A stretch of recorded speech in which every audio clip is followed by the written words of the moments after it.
ঠিক আছে, আমি আমি কালই কালই তোমাকে দলিলপত্রগুলো দেবো।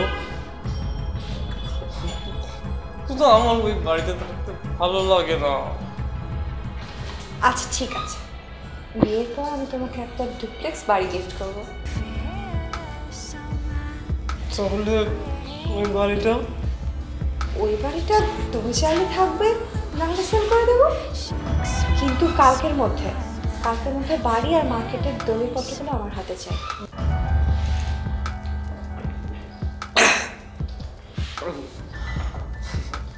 ঠিক আছে।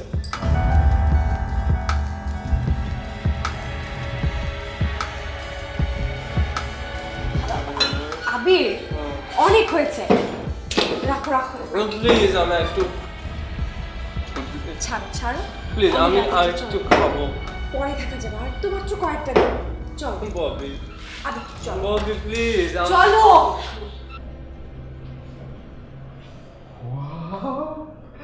What a pleasant surprise!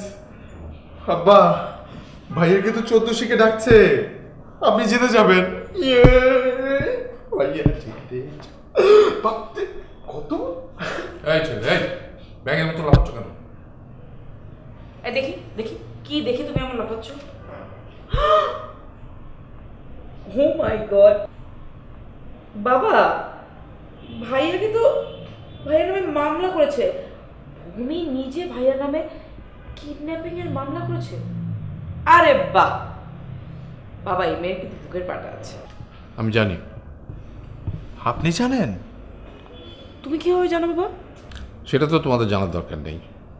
তো তোমরা এত খুশি কেন? কেন খুশি হব না বাবা? ভাইয়া তো বোন ঠাকানো ভাই। তোমার যদি কিছু হয়ে যায়, ভাইয়া তো সম্পত্তি থেকেও আমাকে একদম বাদ দিয়ে দিবে, এক মুহূর্ত দেরি করবে না। পারবে না। রাইট, বাবা বলেছে পারবে না মানে পারবে না। ভাইয়া কোনোভাবেই তোমার অংশ ঢোকাতে পারবে না, তাই না বাবা? হ্যাঁ, বাবার শরীরে একটু ভালো করে যত্ন নিতে হবে। এসব টেনশন বাবার শরীরের জন্য ভালো না। তুমি ঠিকই বলেছিলে বাবা, ভাইয়ার পতনের দিন ঘনিয়ে আসছে। শোষণের ফল কোনোদিন ভালো হয় না। তুমি নিজের চোখের সামনে দেখবে ভাইয়ার পতন। আর বাবা, যে মামলা হয়েছে কোনোভাবেই বাঁচতে পারবে না ভাইয়া, জেল নিশ্চিত। তবে যত যাই বলো জলি, ভাইয়া তো তোমার বড় ভাই, তাই না? মাঝে মধ্যে একটু ভালো মন্দ রেঁধে জেলে নিয়ে যেও প্লিজ। মামলায় কিচ্ছু হবে না। বাবা, অবাক হচ্ছ কেন? ওর তো এইটুকু ক্ষমতা আছে এরকম 2-4টে মামলা সামলানোর। এই বাবা কি ভাইয়ার পক্ষে চলে গেল নাকি?